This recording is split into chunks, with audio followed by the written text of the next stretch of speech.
Hi there, I'm Katie Cat, and this is our weekly AstroTarot.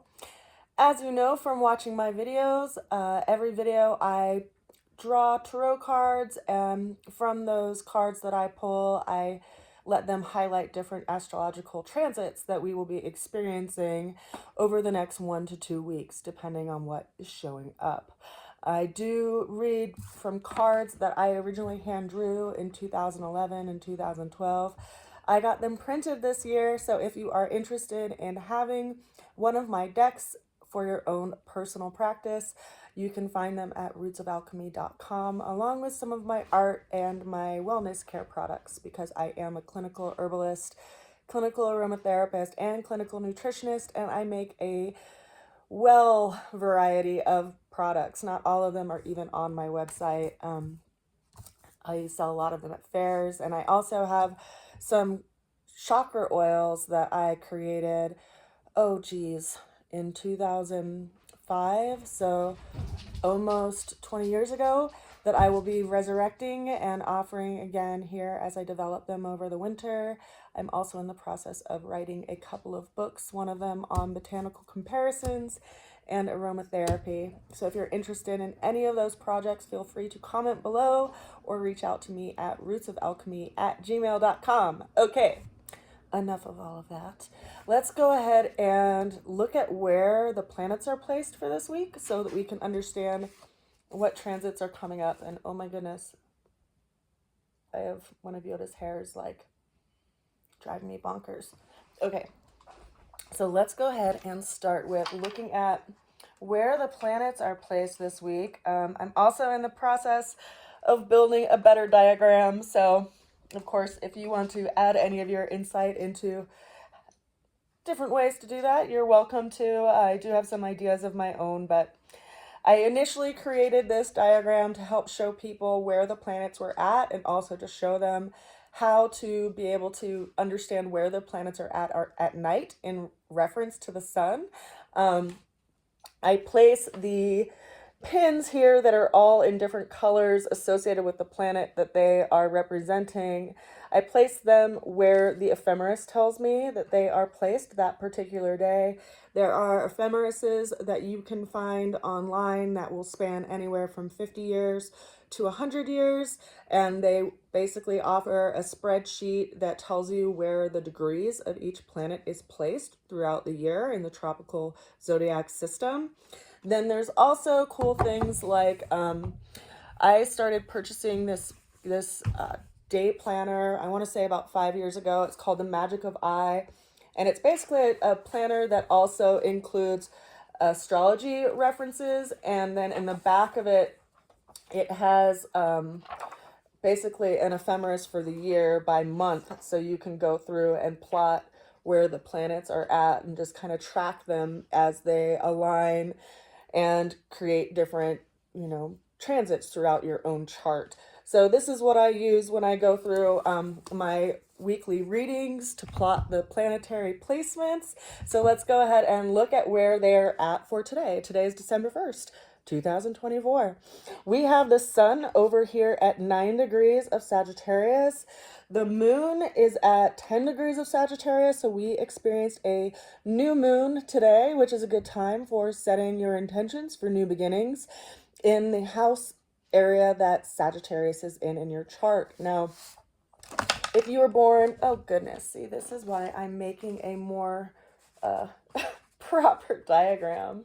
If you were born in the time of Sagittarius, depending on the date or the time of day that you were born, as well as the day that you were born, it will tell you the degree that the sun was placed, but also give you an idea of where your house system is set up by way of a grid. So for instance, if you were born around noon today, it would basically put your sun up here in the 10th house, and then you would have a Pisces rising. But ultimately, the 10th house is the house of your career, your life legacy, your reputation, what you are leaving behind when you pass away, what you're building in your life as way of life, as far as like life path. That's all represented in the 10th house for everyone. But depending on the time of day that you were born and the sun sign that you were born, you're going to have a different energy in that 10th house. So You know, for instance, someone with a Sagittarius 10th house might be really inclined to be involved in big business or like a highly spiritual seeker, or higher education. They might be a teacher, because Sagittarius as a sign is the sign of the seeker, of things that are bigger than this realm. So having your sun placed there at the zenith position of the zodiac chart can lend a quality of energy that is behind your sun sign, or behind that new beginning. For instance, if you have Sagittarius up in your 10th house, you might be considering a life path, new beginning that you want to start right around this time. So that's how we can use the new moons. For instance, if you have an Aries rising, you're going to have Sagittarius in its 9th house, which is its natural house. So you might be considering some kind of new path when it comes to, you know, a new study, or even far away travel, you know, long distance travel, like out of the country kind of travel, or, you know, a new study, like going to school for your master's, or starting a new business, or actually even, you know, really getting rooted in a kind of new faith or spiritual idea, or, you know, seeking some kind of new spiritual connection, because that's what the 9th house represents. So I talk to you about this because a lot of times when I'm reflecting about astrology with people, people are kind of, I want to say, disenchanted with like newspaper horoscope astrology. Not that very many people probably read their horoscope in the newspaper anymore, but this idea that if you're Sagittarius, then, you know, this is what's going to happen to all Sagittarius that day. It isn't quite as simple as that. You know, having this house system, you can get a better idea of like the kaleidoscope of effects of how these energies show up in your life, and particularly where the planets are at. So I just got a little sidetracked with explaining astrology.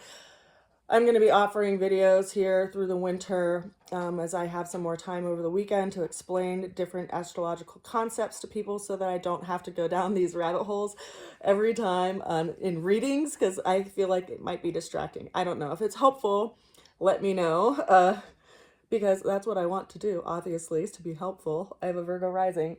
So we have a new moon today. It's a good time to start your intentions for new beginnings, and to have certain rituals or ceremonies around the new beginnings you want to build up in your life, depending, of course, on where Sagittarius is in your chart. If it's in your 1st house, it's going to be a new beginning, perhaps in how you reveal yourself to the public. You might change how you look. You might change how you represent yourself in the world. You might start a new physical kind of exercise program. You might start a new way of eating, because the 1st house is the body.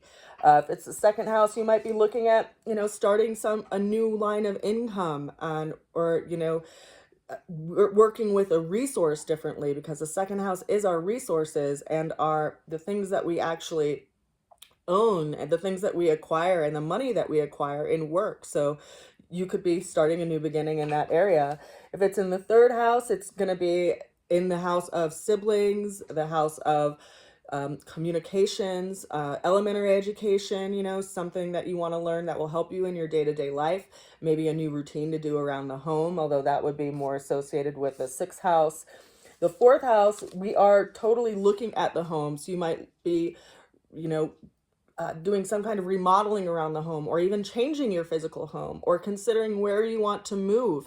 Now, consider that because this is a new moon, this is like the ideas for some new beginning coming in, and the manifestation of this idea, whatever it is that you are feeling inclined to build right now and to start right now, the outcome of it will be happening in 6 months, when we will be experiencing a full moon in Sagittarius in a 6 months time. And then, of course, the sun will be over in the sign of Gemini, and the moon will be over here directly opposite, creating a full moon in Sagittarius. So that will be a 6 months kind of realization point of whatever it is that you are starting right now.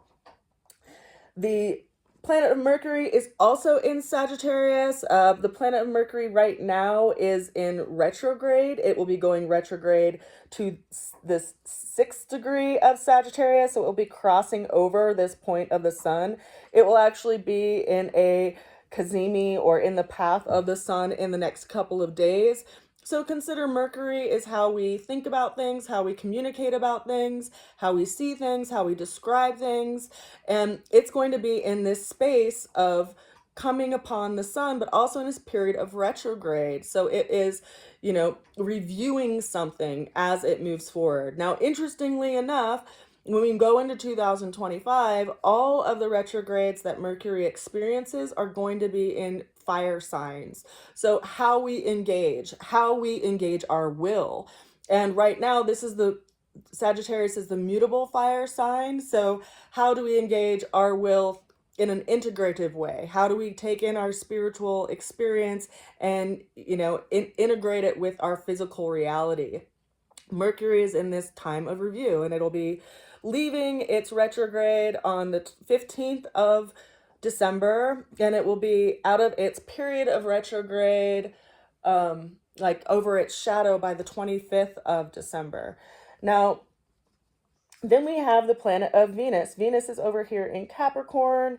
It's at 23 degrees of Capricorn. It's going to be in a trine relationship, or a 90-degree relationship, or I'm sorry, 120-degree relationship with the planet of Uranus, which is up here at 24 degrees of Taurus.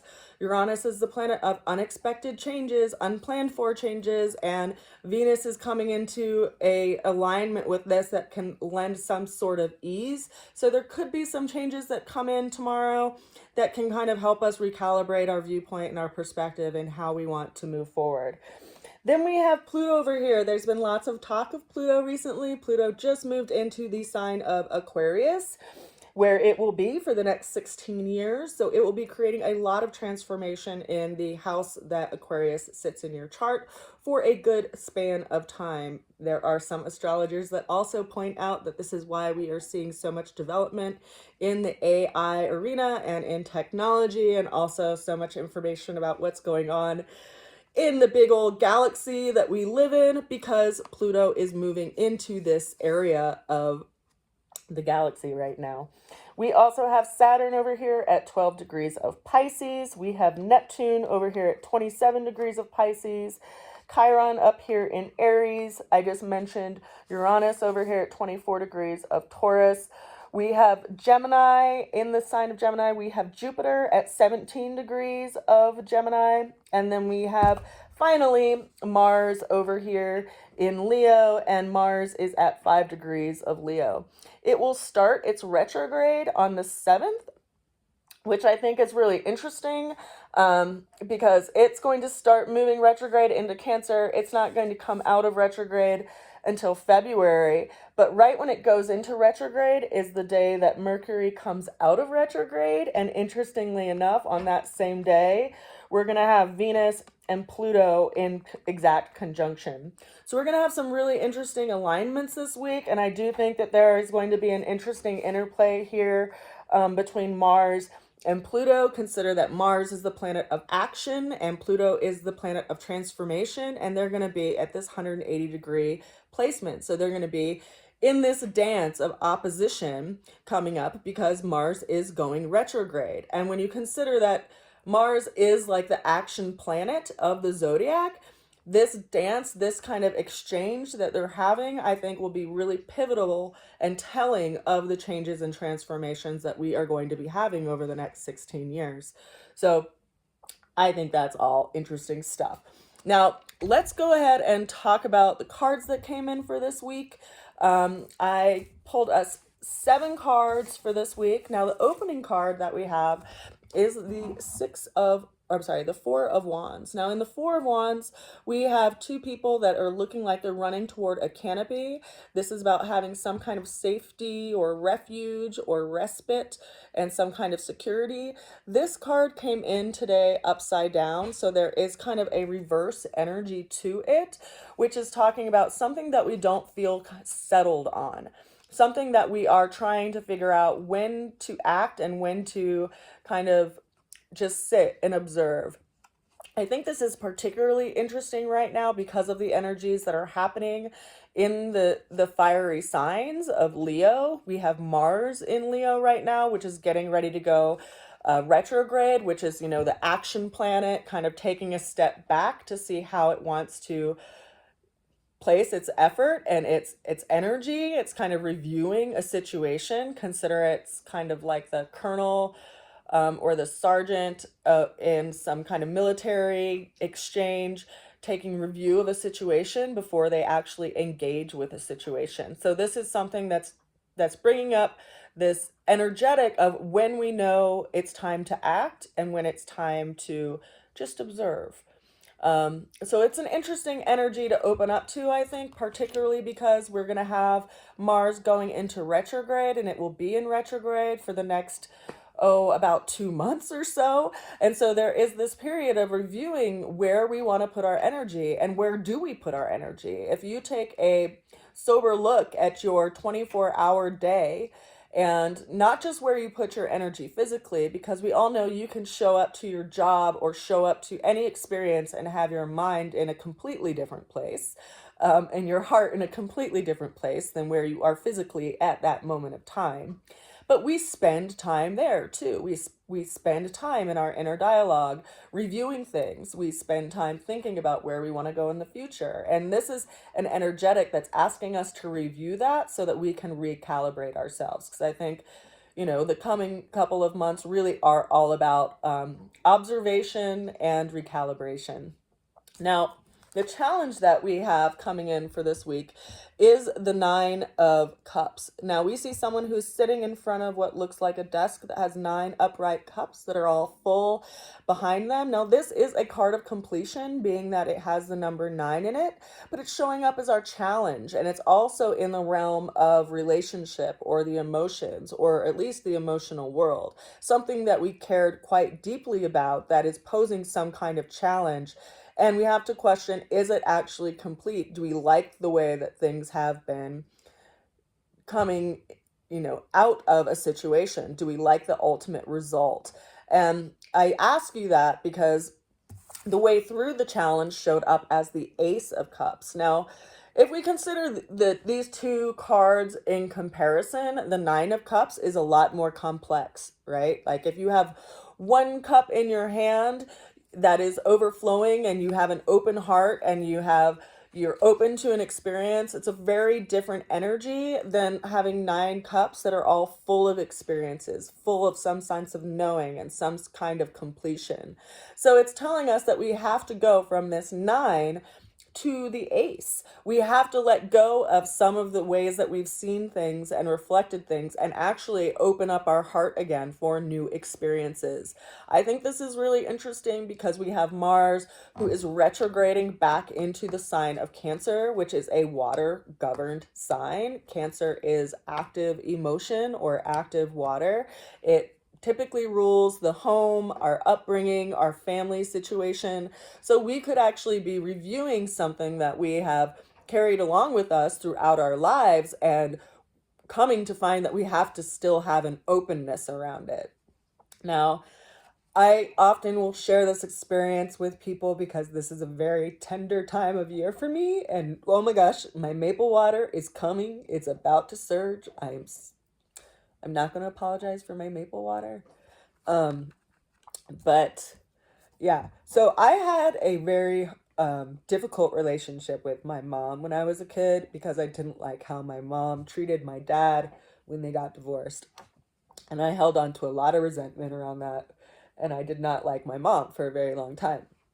Now, when I was like 22 years old, I had this epiphany while I was retelling a story of my childhood, probably for like the umpteenth time. And while I was telling the story, I had all of this tension show up in my body and resentment. And it was like I was back in the situation again. And I was so frustrated and so angry and still helpless of the situation because I couldn't change it and I couldn't remedy it. And oh my goodness, Yoda is such a sweet dog. He knows I'm upset and he's coming to check on me. He's so good.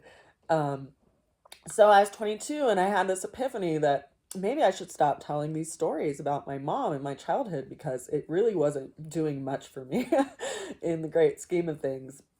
And it was then that I decided I needed to forgive my mom. And I decided to write my mom an email because that was the hip thing to do at that time. And I wrote her this email basically telling her I was going to forgive her.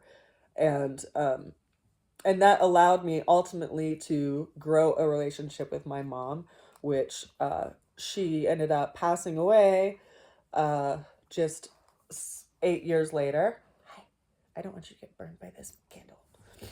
She ended up passing away 8 years later, which was in 2008. And right around now, it was actually December 5th. And damn maple water. But it was on Thanksgiving that I got the call. So the holidays are a hard freaking time of year for me. But the reason why I even bring this up is because I had carried around all this certainty around my relationship with my mom that ultimately shut me down from having a relationship with my mom. And I had to, be willing to let go of all of these 9 cups, which was the challenge for my relationship, and go back to the single cup so that I could be open to having a relationship with my mom again. And so this might be, for you personally, around a relationship with a family member or a partner or a parent, whether alive or not, or a, some close relationship that feels unsettled and feels like it's not in the happiest of places. But we have to let go of all those stories. We have to let go of all of those resentments and ultimately be open to this new beginning and to whatever it is that is coming into our lives. Now, having Mars go revisit the land of Cancer is kind of like having a reflective process of how we also participated in those family relationships. And I say family because that's what Cancer governs. And also, how do we continue to be in relationship, right? Like, if you're resentful that you're the only person in your family that calls people, well, just realize that at least you do call people, like if you just pouted in a corner and sat at home isolated, you never talk to anybody. So we have to be willing to make that effort if we want to have those relationships. Okay, so that's my sap for the day. Now, the overall outcome, we got 4 really interesting cards. This is where we start to see a lot of the references to the astrology that's showing up in the next couple of weeks. The first of which is the Lover's card. Now, the Lover's card, it governed the planet of Mercury. We have Mercury right now, which is in retrograde at 20 degrees.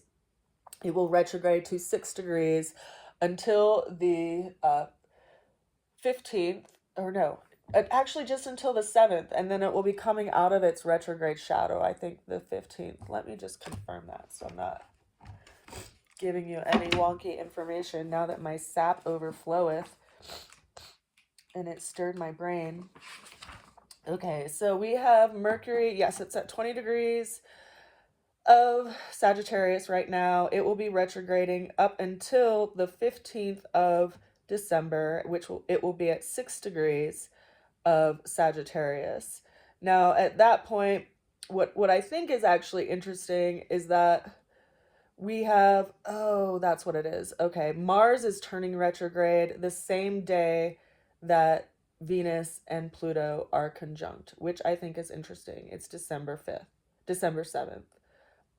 Because it's almost like Mars has been cruising along and then he's like, what just happened over there? And so he turns to turn his head to see what's going on between Venus and Pluto. And then they will be in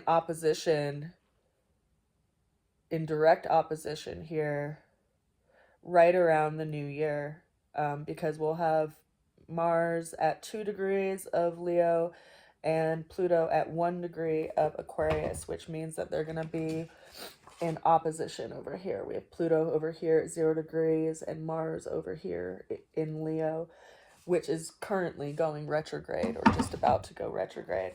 So they're going to be in this opposition, kind of creating this viewpoint of how to see things. So there's this relationship happening. We have Mercury that's going retrograde. We also had the Emperor show up this week, as far as in our major arcana for the week, which is showing up as 2 life lessons. So there's this interesting dance going on in these signs of Sagittarius and Leo, and when you consider we also have Chiron over in Aries, there's this interesting interplay happening between the way we act in a situation, our, old wounds because of Chiron, and then how we see things and talk about them because of Mercury over in Sagittarius. And so there's this interesting puzzle piece happening in all of our lives in this trine relationship. So even though it can be a bit of a friction, it's also providing some degree of help and assistance because there's something that is keeping us up at night. We have the Nine of Swords, so we have 2 nines showing up in our reading for this week. We have the Nine of Cups, the Nine of Swords. There's a completion in how we think about things, how we see things, and we could likely be keeping ourselves up at night because of how we're thinking about things, or conversations that haven't been said, or things that still are left undone that we feel some kind of inner turmoil around. But the ultimate outcome with clarity showed up as the Queen of Pentacles, which is associated with that energetic of Capricorn, which again, we currently have Venus over in Capricorn, and she's going to be moving into an opposing relationship with Mars here in a few days. Now, what's interesting about Capricorn, overall, right, is that Capricorn, as I mentioned before, is associated with the 10th house. So it's our life path, our career, our legacy. And we have to revisit our own values and look at where we put our energy in order to be able to actually move toward the direction that we feel called to strive toward. So there is a lot of interesting things happening this week that ultimately are helping to redirect us back onto our path. And we have to be willing to see how we've engaged in that process and how we want to continue to engage in that process so that we can nurture that which we want to ultimately grow in our lives. Hence the cardinal earth sign of Capricorn. And what we want to leave behind, ultimately. So, long reading for today. I got super sappy, and I also went into a bit of astrology. So I hope you were able to get something of value out of it. I am looking forward to doing some yearly tarot readings and astrology readings for some of my clients here. So if you're interested in getting one of those, of course, feel free to reach out to me at rootsofalchemy@gmail.com. We can set some time up to do that, or I can pre-record it and record it over Zoom and send it to you that way. I send you a good wish. I hope you are well, and I will see you again soon. Bye for now. Mwah.